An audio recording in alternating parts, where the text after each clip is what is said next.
not only communities, but now it has reached a stage when only one family works with it, or one father and one son left doing it. So now I've been trying to hold hands of these people and taking them forward. Talking about family, are your parents proud of you? I think they are. Why? They have been very supportive, very encouraging.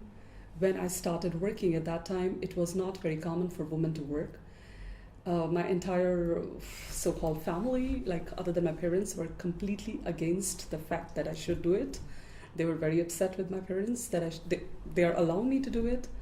And they told me very clearly, she will never get married if she does it. And they were right. You're not married? No. So, to those who will listen, she's a heart to be taken. What do you expect from your trip in Clermont Ferrand and from the FITE? Lots of business. No, I think in every trip or every journey that you make, it's always interesting to meet people. I think that's always the most important part about it. To get to know what's going on in the craft field, to see the direction that one should continue in or one should take. I think those things are very important when you go to such a gathering. But of course, it's important to make business because you have spent a certain amount of money to be there. Because I'm still based in India. And do you attend a lot of international events or fairs? Or?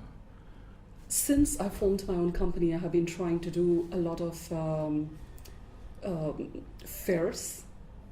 I do go to conferences to present papers and to give workshops. So I have been traveling to many countries doing that.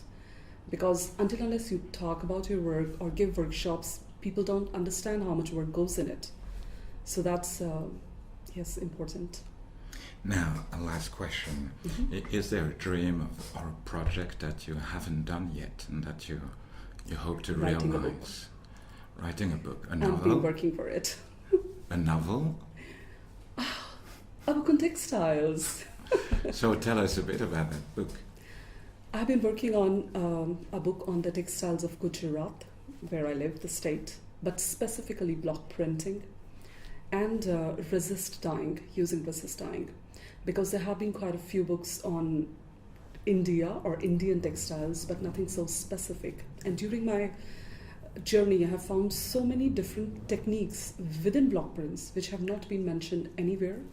Some of them are being practiced, some of them are not being practiced. And Ahmedabad, the city where I live, has been called the Manchester of India, and it has been a very important center. And there are these very important books on Egypt or the Fustat printing of, and all those textiles went from Gujarat. But there are a lot of books on history, but not on the present scenario. So this book I'm trying to write on the present scenario. Of course, a bit of mention of history, how it started, but I think that's something which is highly lacking. That's what I'm working on. So I hope when it's ready we'll get a copy of it and Sure. we could talk about it. Thank you very much for your time.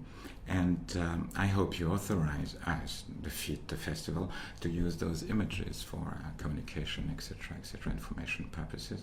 Surely. Thank you. Have a lovely day. Thank and you very maybe, much. who knows, maybe you have a husband awaiting you in Clermont Ferrand. Then I'll have to stop working now.